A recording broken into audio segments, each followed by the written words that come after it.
ಬೆಂಗಳೂರಿನ ಐಟಿ ಉದ್ಯೋಗಿ ಅಭಿಷೇಕ್ ಚಿಕ್ಕಮಗಳೂರು ಜಿಲ್ಲೆಯ ಬನ್ನೂರು ಬಳಿ ಭದ್ರಾ ನದಿಯಲ್ಲಿ ಮುಳುಗಿ ಸಾವು. ಸ್ನೇಹಿತನ ಮದುವೆಗೆ ಬಂದಿದ್ದು ಈಜಲು ತೆರಳಿದಾಗ ನೀರಿನ ಸೆಳೆತಕ್ಕೆ ಸಿಲುಕಿದ್ದಾರೆ. ಹಲವು ಗಂಟೆಗಳ ಶೋಧದ ನಂತರ ಮೃತದೇಹ ಪತ್ತೆಯಾಗಿದ್ದು ಮದುವೆ ಸಂಭ್ರಮದಲ್ಲಿದ್ದ ಕುಟುಂಬ ಮತ್ತು ಸ್ನೇಹಿತರಲ್ಲಿ ತೀವ್ರ ಶೋಕ. ದಿನಕ್ಕೊಂದು ತಿರುವು ಪಡೆಯುತ್ತಿರೋ ಹುಬ್ಬಳ್ಳಿ ಲವ್ ಜಿಹಾದ್ ಪ್ರಕರಣ. ಸಂತ್ರಸ್ತ ಯುವತಿಯ ಹಳೆಯ ವಿಡಿಯೋಗಳ ಮೂಲಕ ಬ್ಲ್ಯಾಕ್ಮೇಲ್ ಮತ್ತು ಸ್ಥಳೀಯ ಕಾಂಗ್ರೆಸ್ ನಾಯಕನ ಕೈವಾಡದ ಬಗ್ಗೆ ಆರೋಪ. ಹಳೆಯ ಖಾಸಗಿ ವಿಡಿಯೋಗಳನ್ನು ಬಳಸಿ ಆರೋಪಿ ಮುಫೀಜ್ ಮಿಯಾನವರ ಬೆದರಿಸುತ್ತಿದ್ದು ಈಗ ಅವುಗಳನ್ನು ವೈರಲ್ ಮಾಡಿ ಅಪಪ್ರಚಾರ ಮಾಡಲಾಗುತ್ತಿದೆ ಎಂದ ಯುವತಿ.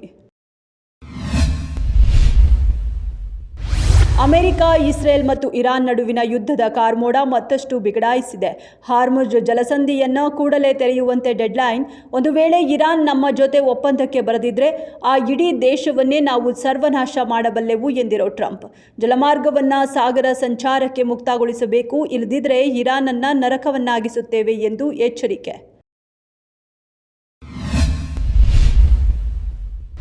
ಟ್ರೆಕ್ಕಿಂಗ್ ವೇಳೆ ನಾಪತ್ತೆಯಾಗಿದ್ದ ಶರಣ್ಯ. ಕೊಡಗಿನ ದಟ್ಟ ಕಾಡಿನಲ್ಲಿ ನಾಪತ್ತೆಯಾಗಿದ್ದ ಕೇರಳ ಮೂಲದ ಯುವತಿ ಭಾನುವಾರ ಪತ್ತೆ. 3 ರಾತ್ರಿ 4 ಹಗಲು ಕಾಡಿನಲ್ಲಿದ್ದರೂ ಶರಣ್ಯ ಮೇಲೆ ಯಾವುದೇ ಗಾಯಗಳಿಲ್ಲ. ಆಕೆಗೆ ಸುಸ್ತೂ ಇಲ್ಲ. ಆಕೆ ಕಾಡಿನಲ್ಲೇ ಇದ್ದಳಾ ಅಥವಾ ಬೇರೆ ಎಲ್ಲಾದರೂ ಸುರಕ್ಷಿತವಾಗಿದ್ದಳಾ ಎಂಬ ಪ್ರಶ್ನೆ. ನೂರಾರು ಸಿಬ್ಬಂದಿ ಮತ್ತು ಸ್ಥಳೀಯರು ಪ್ರಾಣದ ಹಂಗು ತೊರೆದು ಕಾಡಿನಲ್ಲಿ ಹುಡುಕಾಟ ನಡೆಸಿದ್ರು.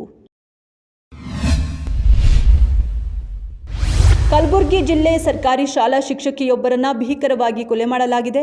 ಕಲ್ಮೂಡ ಗ್ರಾಮದ ರಸ್ತೆಯ ಪಕ್ಕದಲ್ಲಿ ಮಾರಕಾಸ್ತ್ರಗಳಿಂದ 57 ವರ್ಷದ ಶಿಕ್ಷಕಿ ಜ್ಯೋತಿಯನ್ನ ಕೊಚ್ಚಿ ಕೊಲೆ ಮಾಡಿದ ದುಷ್ಕರ್ಮಿಗಳು ಶವವನ್ನ ರಸ್ತೆ ಬದಿಯಲ್ಲೇ ಸುಟ್ಟು ಹಾಕಿದ್ದಾರೆ. ಘಟನೆ ಸಂಬಂಧ ಕಮಲಾಪುರ ಪೊಲೀಸ್ ಠಾಣೆಯಲ್ಲಿ ಪ್ರಕರಣ ದಾಖಲಾಗಿದೆ.